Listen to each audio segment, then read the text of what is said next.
Imagine standing in prayer, surrounded by your fellow believers, when suddenly, tragedy strikes. A shocking attack shakes the very heart of the Muslim community, changing history forever. This is the story of one of the most defining moments in Islamic history, the assassination of Caliph Umar ibn al-Khattab. What led to this devastating event? Who was responsible? And how did the people react? Stay with us as we unfold this gripping tale. It was a day like any other, a moment of devotion and unity. The believers had gathered for the morning prayer in the Prophet Muhammad's, peace be upon him, mosque.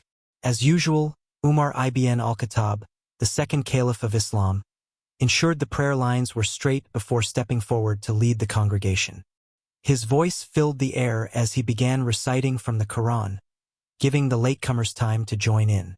Then, without warning, a desperate cry shattered the peaceful atmosphere. "The dog has devoured me." In the blink of an eye, a man wielding a double-edged dagger struck down Umar. The attacker did not stop there.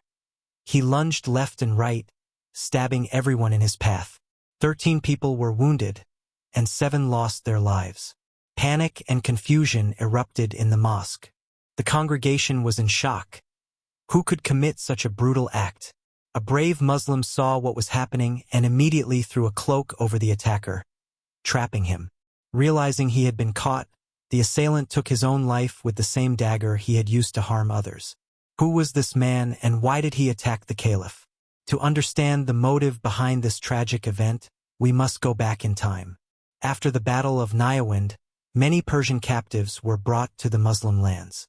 Among them was a skilled craftsman named Abu Lulu'a, a man of Persian and Roman descent.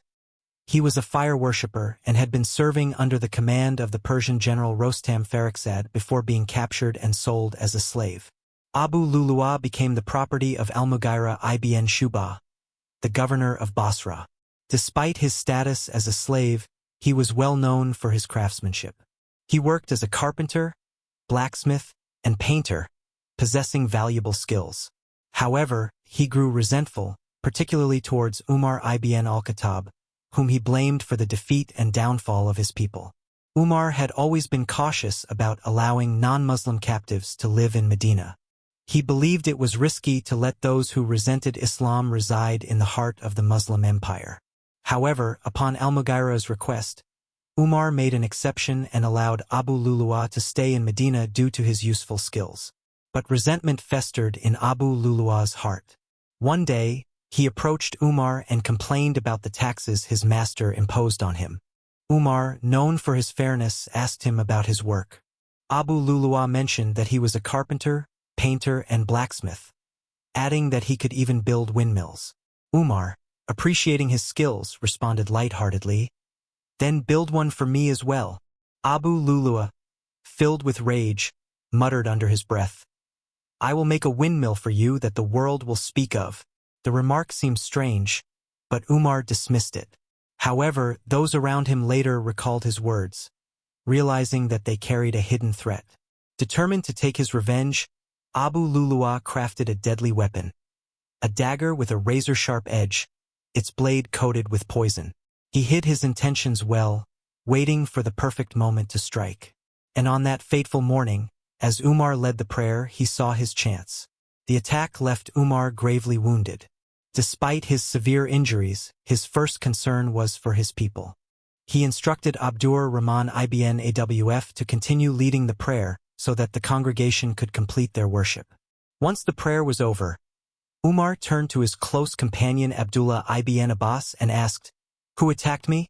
Abdullah ibn Abbas searched among the people and finally confirmed, "It was the slave of Al-Mughira." Umar sighed, "May Allah curse him. I never wronged him in any way." The realization that he had been attacked by a non-Muslim brought him some relief. "All praise be to Allah, who did not make my death at the hands of a believer." Umar was carried to his home, and news of his injury spread like wildfire. People gathered outside, some praying for his recovery, while others feared the worst. Doctors attempted to help him, but his wounds were too severe. When they gave him water to drink, it passed through his body and leaked out from his wounds. It was clear that the end was near. Despite his condition, Umar remained concerned about his responsibilities. He asked his son Abdullah to check his debts. The total amount was around 86,000 dirhams. Umar instructed that his debts be paid first, using his family's wealth. If that was not enough, he requested financial support from the Quraysh tribe, but no one else. As his final moment approached, Umar had one last request. He told his son to go to Aisha, the widow of the Prophet Muhammad, peace be upon him, and ask if he could be buried beside his two closest companions, the Prophet and Abu Bakr. Abdullah ibn Umar went to Aisha and found her in tears. He conveyed his father's request and she responded, "I had reserved that place for myself, but today I give it to Umar." When Abdullah returned with the good news, Umar was filled with gratitude. "All praise be to Allah. There was nothing more important to me than this." Shortly after, his breathing became shallow, and he whispered his final words, "Woe to me if Allah does not forgive me." And with that, Umar ibn al-Khattab, one of the greatest leaders of Islam, passed away. A peaceful smile remained on his face as he left this world. His funeral was simple as per his wishes. He had instructed his son to keep the burial shroud modest, saying, "If Allah favors me, He will give me something better in the hereafter. If not, then even the finest cloth will not help me." His body was carried through the streets of Medina, with people mourning the loss of their beloved leader. When they reached Aisha's house, they asked again for permission, and with her consent, he was buried beside the Prophet Muhammad, peace be upon him, and Abu Bakr. And so ended the life of Umar ibn al-Khattab, a man of justice, strength, and unwavering faith. His legacy continues to inspire millions to this day. This was the tragic yet inspiring story of Umar ibn al-Khattab's final moments. If you found this video informative, don't forget to like, share, and subscribe to my channel for more historical stories that bring the past to life. Until next time, stay curious and keep learning.